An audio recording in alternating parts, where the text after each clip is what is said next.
今日拍攝呢個樓盤咧，可以講係全深圳、全龍華最牛嘅一個小區。依家咧基本上所有嘅樓盤都跌緊價，但係呢個紅山印小區啊，開盤嘅價格係75000到82000蚊，但係目前二手樓嘅均價咧要去到9萬蚊一方嘅。入小區裏面睇下先。睇唔睇到我身後呢邊呢個盤啦？就係鴻榮園嘅天晉啦。咁我哋今日咧睇嘅唔係天晉啦，先睇睇旁邊呢邊嘅工地，就係我哋起緊嘅地鐵22號線。喺今年6、7月份交樓，到依家咧都係2、3個月，但係咧入住率係超過咗50%嘅。如果你話想喺呢邊買樓，呢邊仲要係深高北嘅學校啊！咁上面咧有2套房係出租嘅。除咗以前嘅舊樓先有嘅2梯4戶，估唔到新樓都有咁嘅設計。呢套100平嘅入門口，仲有呢一個入戶花園，自己私人擁有。100平做咗4房，目前嘅租金啊都係1萬蚊左右，仲要係首次出租嘅。哇！其實呢一個房型咧，呢個客廳真係好正。不過咧，業主將本嚟呢個陽台位置啊，舉咗客廳，做咗大嘅落地玻璃窗。樓下呢邊咧仲有公園，同埋我哋2樓嘅花園都可以睇到嘅。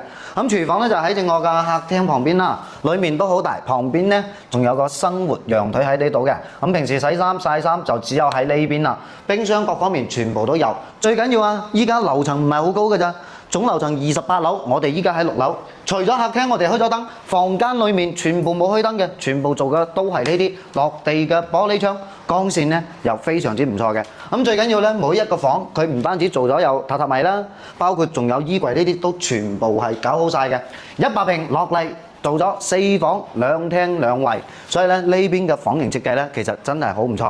咁另外咧，我哋再睇翻下主臥室呢邊，老實講句，如果話按照89平，其實都有咁大嘅主臥噶啦。呢一套100平嘅主臥室，其實我覺得有少少偏細。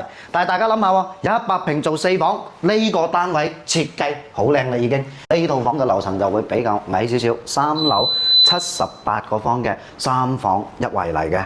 咁呢一套房咧，其實就首次出租，裡面所有嘅家私電器全部都新配嘅。咁呢隻房型咧就會細翻少少，所以洗衣機就都喺生活陽台呢邊嘅。咁廳側陽台呢個咧，陽台就好正啦，有咁大嘅陽台喺呢邊。咁樓下呢邊亦都可以睇到我哋嘅花園啊，同埋遠處呢邊咧仲有一個籃球場喺度嘅，景觀都唔算差啦。咁再睇翻裏面休息區。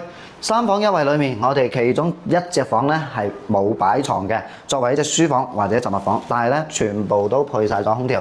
咁次臥室呢邊咧，亦都係睇到啊，床、櫃、空調乜都齊全㗎啦。咁依家呢套房咧，租金係6800蚊放盤嘅，租3房1衛。